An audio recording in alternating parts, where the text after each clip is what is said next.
Magandang araw mga kagabay. Ngayon po ay January 19, 2026, araw po ng Lunes. Ako po si Father Marvin at ang ating ebanghelyo hango sa ebanghelyo ni San Marcos chapter 2 verse 18 to 22. Ito po ay tungkol sa pag-aayuno. Yung mga alagad daw ni Juan Bautista madalas mag-ayuno. Bakit daw ang mga alagad ng Panginoon ay napakadalang? Ano nga ba talaga ang tunay na kahulugan ng pag-aayuno? Okay?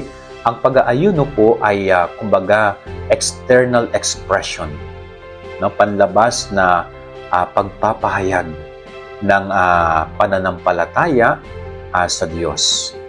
Pero mas mahalaga yung ano yung nagiging bunga ng iyong pag-aayuno. No? Ano yung nagiging konkretong bunga ng ginagawa mong pag-aayuno? Para yung sinasabi natin na faith without action is a dead faith. Nagdadasal ka nga pero hindi ka naman gumagawa ng kabutihan. Nagsisimba ka nga pero masamang tao ka pa rin. No? Paladasal ka nga pero napakadamot mong tao.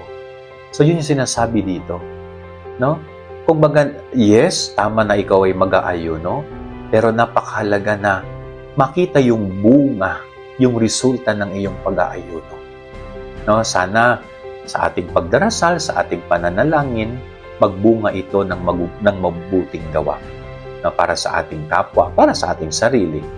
So yan ang ating gabay-aral ngayong maghapon. God bless po sa inyo lahat. Pagpalain kayo ng Panginoon.